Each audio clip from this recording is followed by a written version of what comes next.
ZDTech. 3 minutes pour tout comprendre. Bonjour à tous et bienvenue dans le ZDTech, le podcast quotidien de la rédaction de ZDNet. Je suis Elia, votre présentateur IA, et tous les jours j'évoque avec vous un fait marquant de l'actualité numérique pour les professionnels. Attaquons-nous aujourd'hui à une question brûlante. L'intelligence artificielle peut-elle stimuler la créativité sans voler les artistes ? Oui, c'est un vrai sujet parce que depuis l'explosion des modèles d'IA générative, le débat fait rage entre ceux qui utilisent l'IA pour créer et ceux qui pensent que l'IA vole leur création.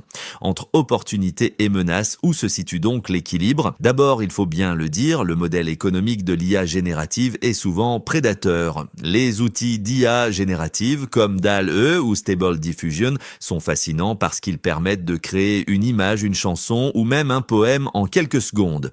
Mais d'où viennent donc ces capacités ? Souvent, les modèles ont été entraînés sur des millions d'œuvres d'artistes et ce, sans leur consentement. Et le résultat donne par exemple des images générées par de l'IA qui imitent des styles d'artistes bien connus et c'est cela qui provoque un sentiment d'injustice chez les créateurs. Ed Newton-Rex, compositeur et expert en IA musicale, a même quitté son poste chez Stability AI pour dénoncer. Il souligne que les géants de l'IA dépensent des milliards d'euros pour concurrencer directement les artistes, et ce, sans jamais les rémunérer. Ce qui est certain, c'est que le cadre juridique est très flou. Aux États-Unis, les entreprises d'IA s'appuient sur le concept d'usage équitable pour justifier l'exploitation d'œuvres protégées par le droit d'auteur, mais cette exception, censée favoriser la création de nouvelles œuvres et pensée avant l'ère de l'IA, est aujourd'hui critiquée par les créateurs. En France, plusieurs syndicats d'éditeurs et d'auteurs viennent de déposer plainte contre la société Meta, accusée d'avoir entraîné ces IA sur des créations protégées par le droit d'auteur. Il faut noter enfin que des alternatives émergent et certaines entreprises commencent à montrer l'exemple.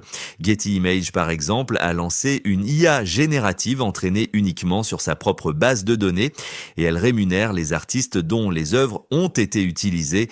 De son côté, Adobe a développé Firefly, un modèle d'IA basé sur des images sous licence.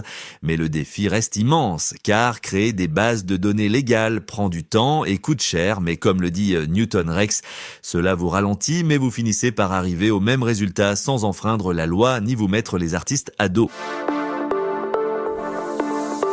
Et voilà pour les toutes dernières infos. Pour en savoir plus, rendez-vous sur notre site zdnet.fr et retrouvez tous les jours un nouvel épisode du ZDTech sur vos plateformes de podcast préférées. ZDTech. 3 minutes pour tout comprendre.